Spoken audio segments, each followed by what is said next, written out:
Meron ka movie with, pinost mo na rin naman, Yes. with Miss Hilda, na nagbabalik. Sure.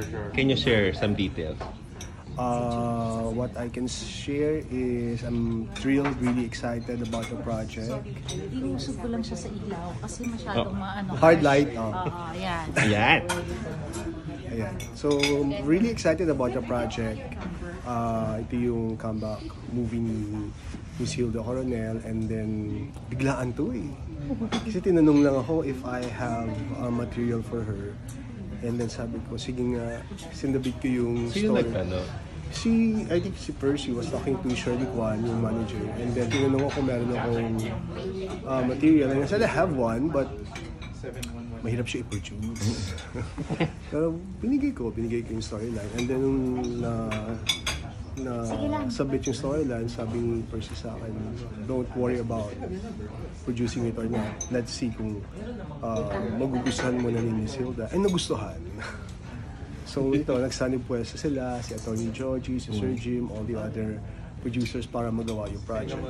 Yun. Ano to, ito talaga yung reason for her comeback?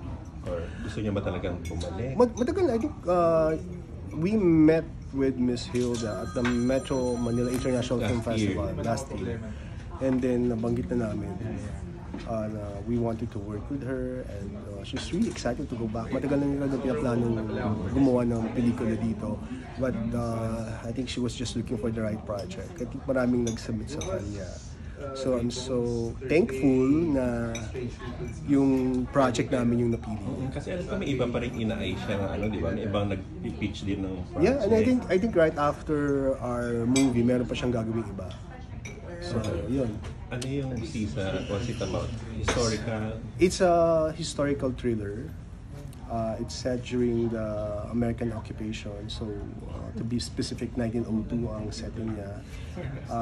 And she plays a mad woman. Baliw-baliwan. But actually... Kaya Sisa? But actually, parang disguise niya lang yon. Kasi the truth is she's a spy for the revolutionary government. And then... Versus the Americans now? Yes, and objective niya lang is to avenge the death of her family. So, interesting siya. It's Sisa and the women around her. And it's also very political. Yeah, In a way. political in a way, but also more historical tungkol sa relationship natin with our colonizers, which is a topic that I'm really interested in ever since. So, yeah. Dati mo na ito nasulat, direct? Or... Yung storyline niya matagal na kasi meron akong tatlong movies set during the American occupation, and this is the first of the trilogy. Oh, wow. So I'm excited na finally tuloy na. Ano yan? Wala ka naisip niyan gawa na ka before? Kaya ngayon mo lang hinugot for Miss Hilda? Or... Oo kasi nag-iisip ako kung sino. It's a very special movie, and it requires a very special actress to play the part. So nagkataon na si Miss Hilda. I'm sure marami na mag-uunahan maging part ng movie na yan. May nag-casting ka na ba? Sino na makakasama niya? Yes, oo, of course. Kasama dito ang aking muse, si Eugene Domingo. Yeah. Hindi siya Sure, mawawala sa mga pelikula ko. Kasama si Jenica Garcia. Oh, wow. Yeah. Galing. And then of course we have American actors because it's set during the American occupation. To be shot where? Here, dito naman. But mayroong mga American actors, and then I got mostly theater actors to be part of the film aside from Miss Hilda, Eugene, and Jenica. So, handpick na talaga si Eugene at si Jenica. Yes. Bakit sila agad yung naisip? Well, si Eugene hindi naman dapat tinatanong yan. Meron na agad role for her. Parang lahat naman yata ng gagawin ko. Wow! Lagi siyang kasama.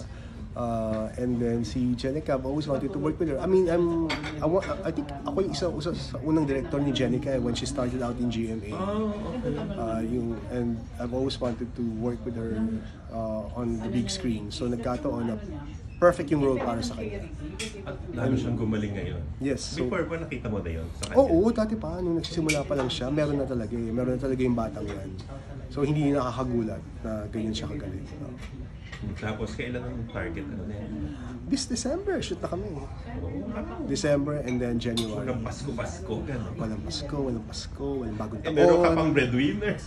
Oo. Patong-patong, okay lang yan.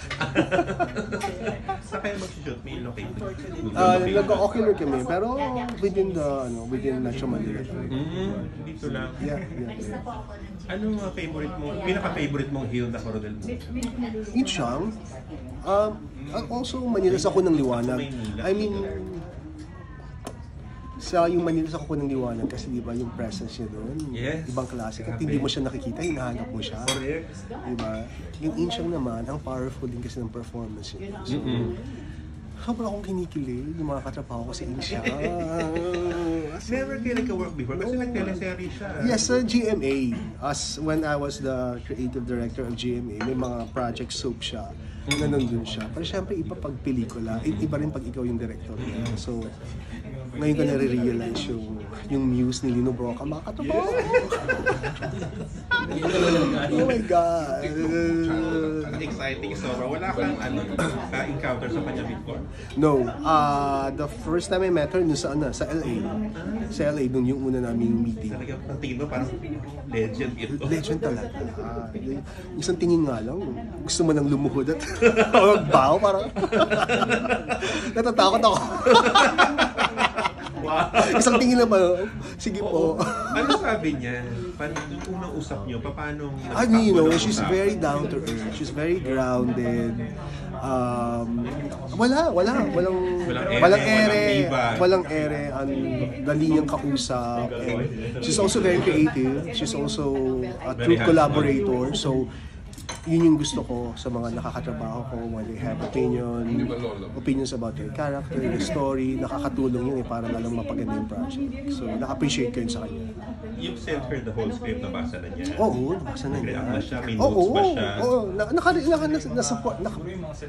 Nasa fourth revision na ako eh. So, yung storyline pa lang sinabit ko, and then yung first draft sinabit ko. Nag-meeting na kami several times sa Zoom. May meron siya mga request sa'yo, may demands ba siya? Wala naman. Sabi niya nga sa akin, kahit kalbuhin mo ako direct. Required? hindi mo kailangan. Pero sinabi niya sa akin, wala siyang pakialam. Wow! Kung kailangan mo ako, sinabi sa akin kung kailangan mo akong kalbuhin direct. Pero is there a scene? Hindi naman. Pero mahirap kasi yung role, mahirap yung project. So, marami siyang pagdadaanan sa pelikulang to. Ano yung plano niyo isabit mo na international? Siguro ikot muna namin sa festivals and then hopefully may palabas din dito later this year. Ito pasabog mo sa 2025. Hindi pa nga 2024 pa lang start, di ba? Nakakatuwa. Magiging isa sa highlight ng career mo? I think so. And it's a special script din eh. And I didn't think na magtutuloy siya because there are so many reasons para hindi siya matuloy. It's such a big project. It's not easy to produce. It's not exactly mainstream, di ba? But I don't know. Nangyari lang lahat talaga eh. So tuloy na siya.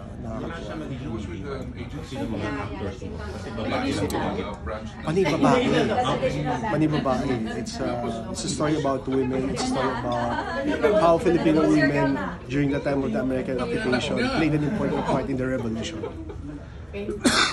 So yun. Medyo heavy stuff, no? But I think it's fun to watch. I think it's also very entertaining. So masaya siyang panoorin. Masaya naman. Masaya naman siya panoorin. Hindi naman siya Mabigat na mabigat. Hindi naman siya period na lesson, historical lesson. No? Yeah.